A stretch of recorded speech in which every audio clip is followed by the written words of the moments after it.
એક તો ધરપકડ કરી છે, ખોટી ધરપકડ કરી છે. કિન્નાખોરી રાખીને જે લોકોએ કિન્નાખોરી રાખીને એમને ખોટા કેસો કરાવીને દારૂનો કેસ કરાયો છે.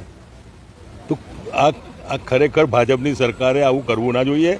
ભાજપની સરકારમાં 30 વર્ષ રહીને મેં જોયું છે કે જ્યારે કોઈ બી આપણા ઉપર ચડતું હોય તો એને અંદર કરવાના ધંધા કરતા હોય. હું તો ખુલ્લેઆમ મેદાનમાં પડ્યો હતો. આશીષ જોશીને, મારી બેટીને બધાને છૂટાવવા માટે કોંગ્રેસમાંથી ખુલ્લેઆમ નીકળ્યો હતો હું, કે તન મન ધન ને જાનની બાજી લગાવીને આ લોકોને છૂટાવીને લાવીશ અને છૂટાવીને લાવ્યો છું.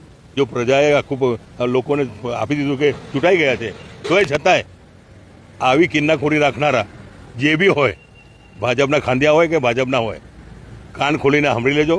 ટૂંક સમયમાં તમારા હવે દિવસ આવી રહ્યા છે. તમે અમારું કશું નહીં બગાડી શકો.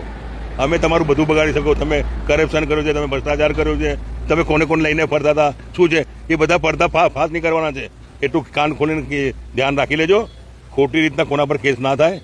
કેસ કોના પર થાય કે જેના પર થતા હોય એના પર. જે દારૂનો ધંધો કરતો હોય, જે કંઈક હેરાફેરી કરતો હોય એના પર દારૂના ધંધા થાય તો ખરી વાત છે. પણ આ તો ચૂંટણી લડતા હતા અને પહેલાં કોર્પોરેટર હતા, બીજી વખત ચૂંટણી લડ્યા, કોર્પોરેટર બન્યા, સારા બહુમતીથી ચૂંટણી જીત્યા, તો એમને પેટમાં દુખ્યું. છેલ્લે છોટાનું નામ સાંભળી રહ્યો છું હું. હા, ડભોઈના ધારાસભ્ય હતા, પણ મેં એમને કોર્પોરેશનમાં મેં જ જીતાડેલો ને મેં જ હરાવ્યો એમને. એ કંઈક બહુ એ મોટા નથી, ભાજપના નામથી જીત્યા છે. જે જો એમનામાં છાન હોય ને, રાજીનામા આપીને અપક્ષ જીતી જાય તો કહું કે ખરેખર જીતેલા છે. અમે તો અપક્ષ જીત્યા છે. ધારાસભ્ય તરીકે અમે વાઘોડિયામાં જીત્યા, પછી ભાજપમાં ગયા છે. આ તો ઠીક, હવે સીડી અમે જ આપી એમને, અને પાછા 30 માર્કા બને કે હું આ છે તે છે, અને પછી ઘોડા પર જઈને બધાને બતાવી શકતો હોય, એટલે ઘોડો સવાર તો અમે છે, તું નહીં લાવ તો ગધેડા પર બેસનાર લાયક છે.